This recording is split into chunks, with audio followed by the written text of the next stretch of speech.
नमस्कार, मैं हूं Amod Srivastava. Amazing thought, amazing message, amazing information की दिशा में आज एक कदम और आगे। आज के इस दो चिंतन का विषय है तपस्या का मूल मंत्र और भक्ति की शक्ति।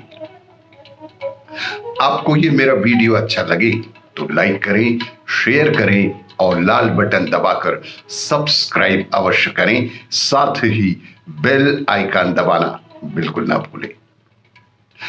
आज के इस प्रथम चिंतन का विषय तपस्या का मूल मंत्र। एक साधु व एक डाकू एक ही दिन मरकर सीधे यमलोक पहुंचे। धर्मराज उनके कर्मों का लेखा जोखा खोलकर बैठे थे और उसके हिसाब से उनकी गति का हिसाब करने लगे। निर्णय करने से पहले धर्मराज ने दोनों से कहा, मैं अपना निर्णय तो सुनाऊंगा, लेकिन यदि तुम दोनों अपने बारे में कुछ कहना चाहते हो तो मैं एक अवसर अवश्य ही देता हूं। कह सकते हो तो कहो। डाकू ने कहा, महाराज, मैंने जीवन भर पाप कर्म किए, आप जो दंड मुझे स्वीकार है। साधु बोला, महाराज, मैंने आजीवन तपस्या और भक्ति की है, सदैव सत्य कर्म ही किए हैं, इसलिए मेरे लिए स्वर्ग का रास्ता खोलें। धर्मराज ने डाकू से कहा कि तुम्हें दंड दिया जाता है कि तुम इस साधु की सेवा करो। डाकू ने तत्क्षण आज्ञा स्वीकार कर ली। साधु ने आपत्ति जताते हुए कहा कि महाराज, इस पापी के स्पर्श से मैं अपवित्र हो जाऊंगा। धर्मराज साधु की बात पर क्षुब्ध होकर बोले, निरपराध व्यक्तियों को लूटने और हत्या करने वाला डाकू मरकर इतना विनम्र हो गया है कि तुम्हारी सेवा करने को भी तैयार है, और तुम वर्षों के तप के बाद भी अहंकार से ही ग्रस्त हो। तुम्हारी तपस्या अधूरी है और निष्फल रही। अतः आज से तुम इस डाकू की सेवा करो और तप को पूर्ण करो, और अहंकार का त्याग ही तपस्या का मूल मंत्र है। अहंकार का त्याग करना ही तो तपस्या का एकमात्र मूल मंत्र है, और यही भविष्य में ईश्वर प्राप्ति का आधार भी बनता है। इसलिए जीवन में कभी अहंकार नहीं करना चाहिए। अहंकार रहित मन से ही भक्ति करने से ईश्वर को प्राप्त किया जा सकता है।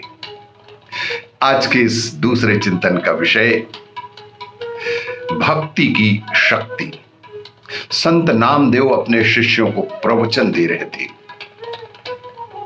तभी श्रोताओं में बैठे किसी शिष्य ने एक प्रश्न किया, गुरुवर, हमें बताया जाता है कि ईश्वर हर जगह मौजूद है। यदि ऐसा है तो वो हमें कभी दिखाई क्यों नहीं देता? हम कैसे मान लें कि वो सचमुच है? और यदि वो है तो हम उसे कैसे प्राप्त कर सकते हैं?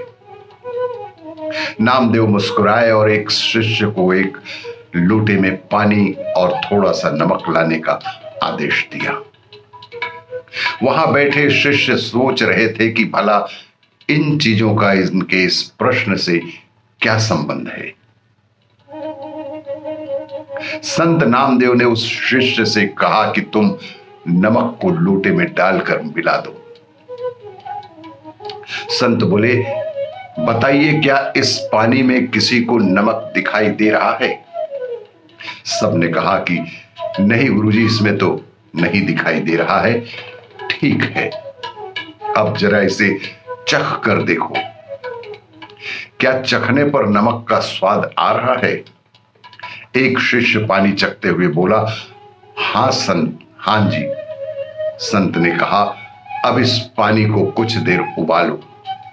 कुछ देर तक पानी उबलता रहा, और जब सारा पानी भाप बनकर उड़ गया तो संत ने शिष्यों को लोटे में देखने को कहा और पूछा कि क्या अब आपको इसमें कुछ दिखाई दे रहा है? शिष्यों ने कहा इसमें तो हमें नमक के छोटे छोटे कण दिखाई दे रहे हैं। संत बोले, जिस प्रकार तुम पानी में नमक का स्वाद तो अनुभव कर पाए पर उसे देख नहीं पाए, उसी प्रकार इस जगत में तुम्हें ईश्वर हर जगह दिखाई नहीं देता, पर तुम उसे हर जगह अनुभव अवश्य ही कर सकते हो। जैसे पानी भाप बनकर उड़ गया और नमक दिखाई देने लगा, उसी प्रकार तुम भक्ति, ध्यान और सत्कर्म से भगवान को अवश्य ही एक दिन प्राप्त कर सकते हो, और यही भक्ति की सबसे बड़ी शक्ति है। आपको यह मेरा वीडियो अच्छा लगे तो लाइक करें, शेयर करें और सब्सक्राइब अवश्य करें। धन्यवाद।